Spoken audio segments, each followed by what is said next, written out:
Yes mga kababayan, nandito tayo ngayon sa Senado. At ito po yung grupo ng mga kabataan na nagproprotesta.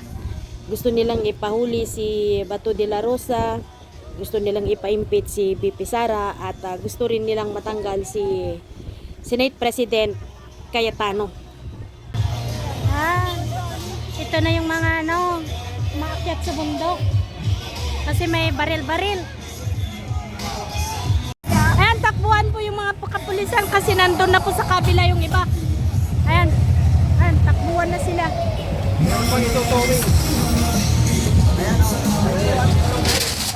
Sa kabila guys ay Duterte supporters na kung saan naman ang ipinaglalaban naman nila ay no to impeachment, wag ipahuli si Bato at wag palitan si Cayetano. Takbuhan ng mga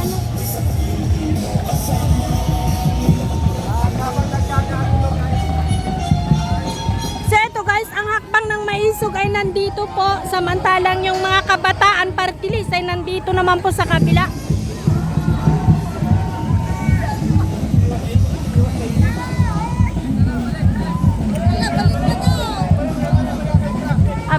Balik. Ito kasi guys, itong grupo ng hakbang ng Maisog, hindi sila magulo. Unlike dito sa mga kabataan, magulo, minsan namumukod sila ng pila, bato, nasasaktan yung mga pulis. Samantalang dito sa hakbang ng Maisog, tambol-tambol lang sila. Tapos may mag-speech, ilalabas nila yung kanilang saloobin, mga hinaing. Then after that, ay umaalis na.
Ang susunod natin magsasalita rito si Ate Jean po ng kababaihan.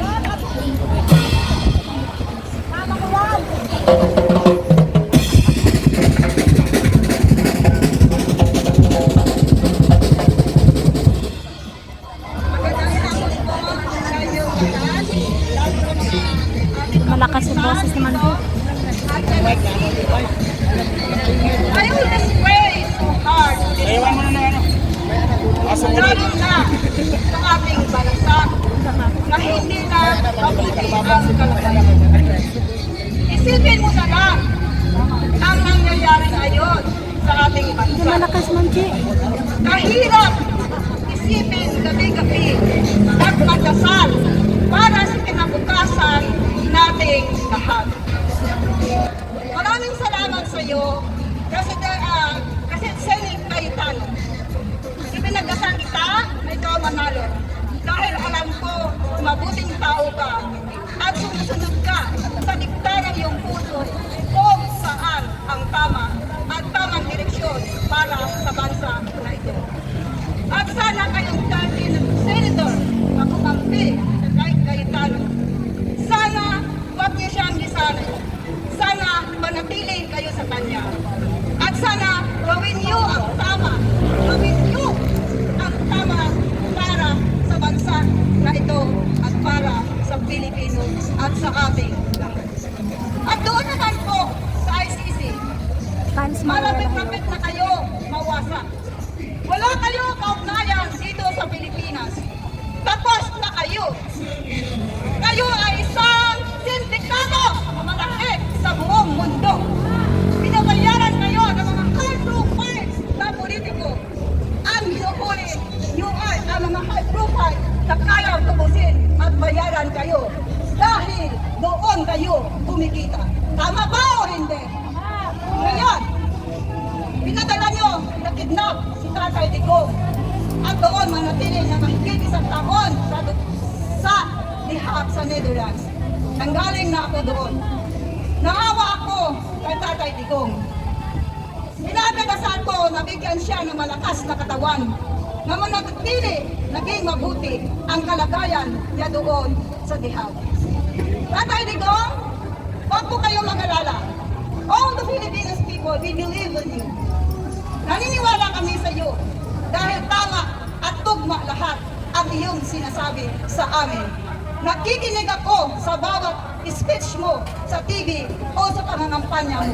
You are the right person to become the President of the Philippines. So, nangyari yun. Napapasalamat ako at kaming mga Pilipino na nagkaroon kami ng ex-president na katulad mo. Sana makabalik ka na dito sa Pilipinas. Hindi ka na mananatili dyan sa lihap. Makakabalik ka. I tell you, makakabalik ka as soon as possible. Nabalitaan ko po kung ano ang nangyari sa iyo dahil sinusundan ko yan. At kahit tungkol naman kay Senator Bato, huwag ka magpahuli ng buhay sa kanila dahil wala kang kasalanan sa amin lahat. Alam namin yan. You are intelligence. Galing ka sa pagkapulis. At alam mo ang galawan ng mga kapulisan at intelligence. So, huwag kang magpahuli. Hindi ka pwedeng padala doon sa ICC dahil wala silang karapatan dito sa Pilipinas. Binuto na yan ang kaugnayan natin sa kanila. Huwag ka magpahuli sa kanila. You know what you're going to do. Alam ko, Senator De La Rosa, matalino kang tao dahil nanggaling ka sa military. Dahil kahit ako, nakapag-training ako sa military sa ibang bansa. At alam ko kung paano makipag-deal sa mga terorista, international terorista, doon sa London. Dahil munti na kami padala sa Colombia to deal with the communists and the rebels, the one who is selling drugs in the whole world. So nag-training ako ng ganun. So ngayon, tama na yun, magpapadala ng Pilipino na politiko doon sa lihap. Wala kayong mapapala, especially UICC. Palapit na kayo mawala. So, meaning ko sa'yo, lahat na lang ba ng Pilipino ipapadala doon sa lihap para igulo? Hindi po pwede yun. Kahit sino na lang ba ipapadala doon? Anong karapatan nyo? You are stupid enough na ipadala doon. Wala silang karapatan. Ako, sinasabi ko yan.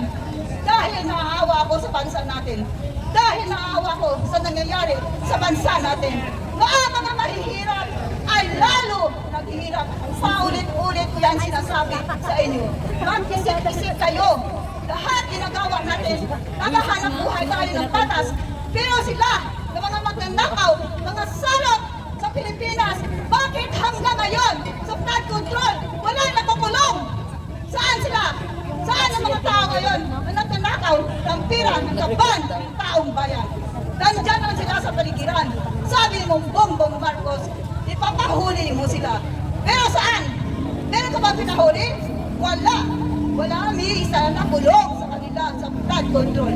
Ngayon, gusto niya tanggalin si Cayetano dahil takot na takot kayo dyan sa Senado na makulong kayo, mabubuking lahat kayo sa mga nagawa nyo dahil kayo mga traidor sa mga Pilipino, mga sala sa lipunan. Yan ang tawag sa inyo, magnanakaw, salot sa lipunan. Sorry to say that. Thank you very much.